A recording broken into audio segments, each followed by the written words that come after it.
Celui qui part de zéro ne peut pas reculer. Il ne peut qu'aller de l'avant.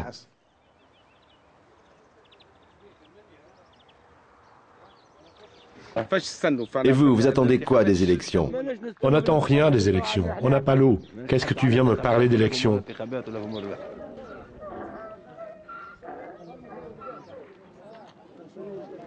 Lui et toute sa bande là. Celui qui n'a pas encore sauté, on va le chasser. Le mal est toujours présent.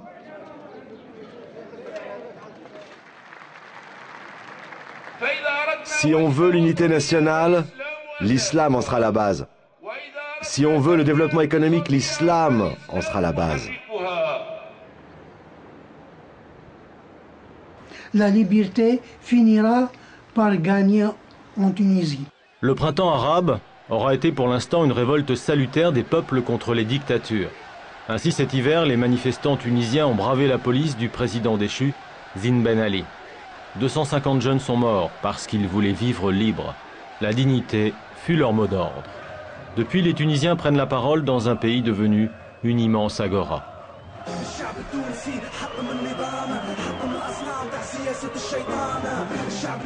Tous s'enflamment après 23 ans de privation de liberté.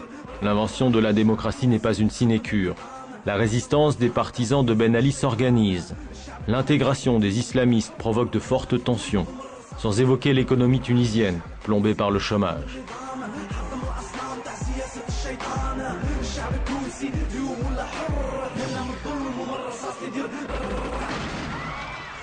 L'élection d'une assemblée constituante le 23 octobre prochain est un formidable défi démocratique.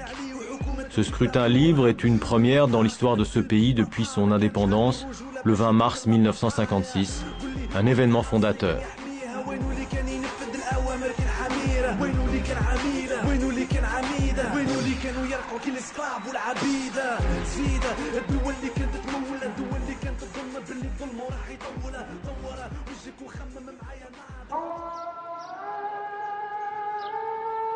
L'impatience gagne dans ces villes de l'intérieur qui furent les bastions de la résistance au régime de Ben Ali. C'est cette Tunisie des oubliés, profondément islamisée, que nous avons rencontrée. Proche de l'Algérie, la ville de Kasserine est délaissée depuis toujours, enclavée, au bord de la révolte. Nous avons rencontré Walid Abbassi, au local du mouvement islamiste Narda. Au cœur de Kasserine, dans la cité populaire des Zouhour, un vaste souk improvisé s'est constitué dans l'illégalité. Chaque jour, Walid transporte des vêtements pour monter son propre stand.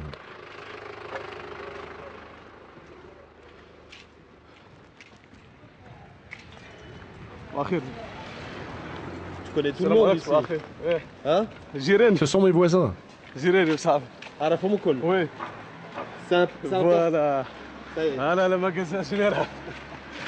C'est le boutique de Zara. Bonjour, tu m'aides avec les tables? Tu vas pas rester à me regarder? 5 fois par jour, Walid prie à la mosquée de son quartier. Il ne manque pas d'aider plus pauvres que lui. L'aumône est une des obligations sacrées de l'islam. Qu'est-ce que c'est C'est du pain pour les pauvres. Il y en a beaucoup de pauvres. Oui, tu vas voir. Hein. Pourtant, toi, t'es pas très riche. Oui, mais ça ne change rien. C'est un morceau de pain, c'est à 200 millim peut-être. Et ça, c'est important chaque jour de faire ça? Oui, c'est important.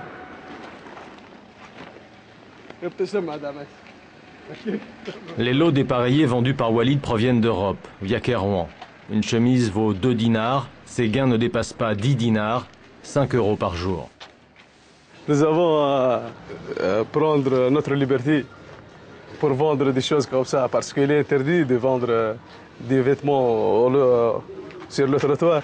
Qu'est-ce qui se passait avant?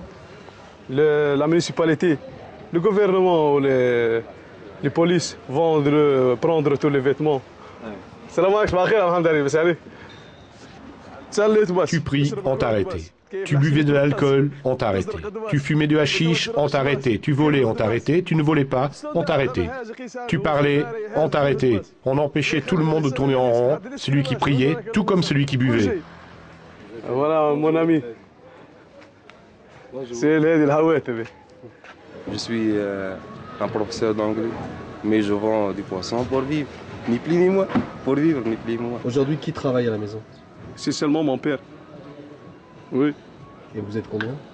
Oui, nous sommes 8 à la maison. Dans les rues de ce quartier populaire, la plupart des jeunes sont désœuvrés. La contrebande de pneus et de cigarettes avec l'Algérie voisine est leur seul horizon. Et le commerce de hache, l'activité la plus lucrative. Ces jeunes ne croient plus aux solutions politiques. La colère, le désespoir ne sont pas loin.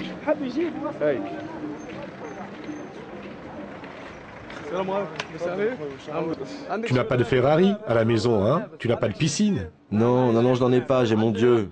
En vendant des cigarettes, tu fais combien par jour? Ah mais par jour, je fais 7 dinars, 8 dinars. Et ça te suffit? Non, ça ne me suffit pas. En plus, j'ai une famille. Pendant la Révolution, on en a sué. Cette révolution, on l'a faite pour le pain. Ils sont tous diplômés, tous ceux que tu vois. Et ils sont au chômage. Regarde-le, lui, qui vend ses cigarettes. À la fin de la journée, il lui reste 5 dinars. Avec ça, comment tu veux qu'il achète les couches et le lait? Quand il arrivera, le nouveau président de ce pays, tu veux que je vote pour lui, pourquoi? Qu'est-ce qu'il a fait pour moi? Il n'a rien fait pour moi, j'ai rien. Rien. Comment ça se fait que je n'ai rien et que lui, il vive dans le confort? Et en plus, il faudrait que je vote pour lui? Je vais pas faire ça. Je n'ai aucune idée de pour qui je vais voter. Je te mets au défi de trouver une seule personne dans cette ville qui ne soit pas comme moi. Je n'aime même pas en parler. Pourquoi je parlerais de la politique, des élections et de tout ça? Mais pourquoi faire? Tous les gens de Kasserine, tu leur parles d'une assemblée constituante, ils ne comprennent pas de quoi tu leur parles. On ne sait pas ce que ça veut dire des élections. Tu leur parles de liberté, de démocratie, c'est impossible qu'ils te comprennent. Donnez-nous du travail, donnez-nous de l'argent, et peut-être qu'après on pourra se libérer et comprendre ce qu'est la démocratie. En ce qui nous concerne, donnez-nous des projets. On est prêt à refaire cette révolution. Un travail ou la révolution. On n'a plus rien à perdre. Un travail ou la révolution.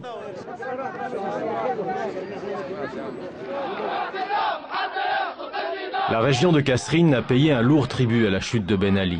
22 martyrs, 200 blessés. Et ces snipers, juchés sur les toits, qui ont tiré pour tuer. Ils visaient la tête ou la poitrine des manifestants.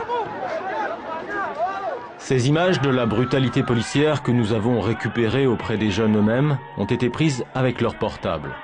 En circulant sur le net, ces vidéos ont été une formidable arme aux mains des manifestants. Ces images ont déstabilisé le régime et poussé Ben Ali vers la porte le 14 janvier 2011. Il faudra attendre 7 mois pour qu'une commission officielle sur les violations commises en janvier dernier reconnaisse enfin, fin août, la présence de ces snipers. Il était temps. Beaucoup, à Kasserine, se sont sentis à nouveau trahis. Ces places des martyrs qu'ont eu lieu les heurts les plus sanglants. Un monument aux morts porte les noms des victimes.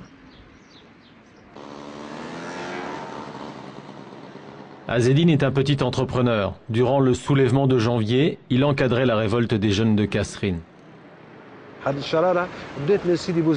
Le soulèvement a démarré à Sidi Bouzid. Mais c'est ici qu'il s'est intensifié. Ici, à Kasserine. Il s'est intensifié sur cette place. Même les chaînes américaines, elles ont parlé de ce quartier. Sincèrement, ici on a vécu des jours terribles. On aurait dit que c'était la guerre. C'était la guerre. C'était la guerre, voilà, c'était la guerre. Comme à Gaza. Comme la répression lors des manifestations de Gaza.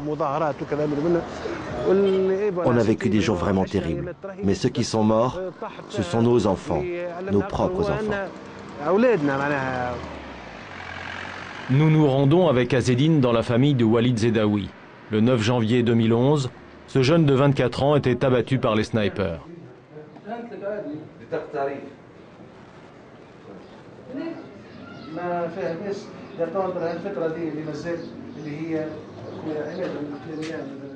Le pauvre, un de ses amis était tombé, il voulait aller à l'enterrement. On était dans la procession et ils se sont mis à nous tirer dessus. Le sniper était sur un toit et il a touché. Il est mort devant moi. Tout était déchiré à l'intérieur de son corps. Il a fait une hémorragie interne, c'était affreux. Nous, ce qu'on demande, c'est que les gens qui ont tué les manifestants soient jugés. Nous n'avons aucune autre exigence. Le nouveau dirigeant a dit qu'il n'y avait pas eu de sniper. Et vous n'avez pas entrepris une procédure? Nous avons témoigné à l'enquête. Il y a eu une enquête. Nous avons parlé et il est toujours en poste et voilà. Et le conseil de... Que du vent. Et voilà la révolution. Les snipers étaient là, et ils nous mentent en disant qu'il n'y en avait pas. On les a vus de nos propres yeux, en train de nous tuer. La révolution a échoué dès la première semaine. Rien n'a changé. Nous, on l'a faite, cette révolution, au nom de la liberté et de la dignité. Cette liberté et cette dignité, elles n'existent pas. Elles sont passées où? Rien n'a changé. Ils ont tout tué en nous, tout. Ils n'ont rien laissé.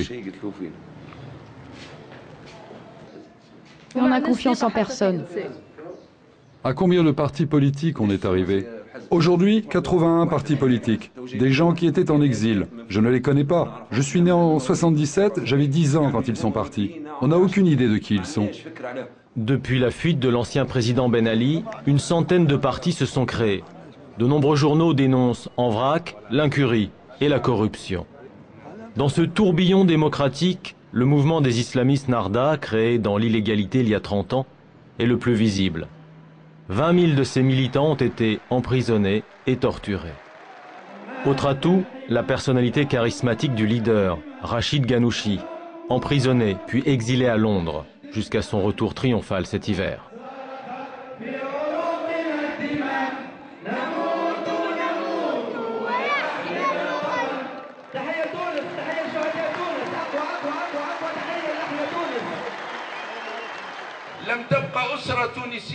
Dans chaque famille tunisienne, il y a un prisonnier, il y a un martyr, il y a un exilé, ou au minimum quelqu'un chassé de son travail. Le peuple tunisien et toutes les familles qu'il compose a été écrasé par une meule de pierre. C'est pour ça que nos rangs ne se constituent pas d'individus mais de familles entières.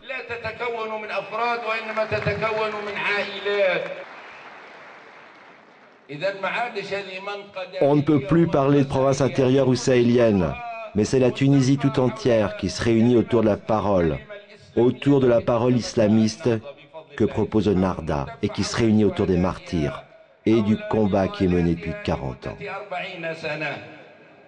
Et le fait de les mettre tous en prison, de les diaboliser, leur a certainement facilité l'action par la suite. Ils se sont organisés, ils se sont préparés. Et d'ailleurs, on le voit aujourd'hui, les partis intégristes sont ceux qui sont les mieux placés actuellement en Tunisie, les mieux organisés et qui ramassent le plus de sympathie du public.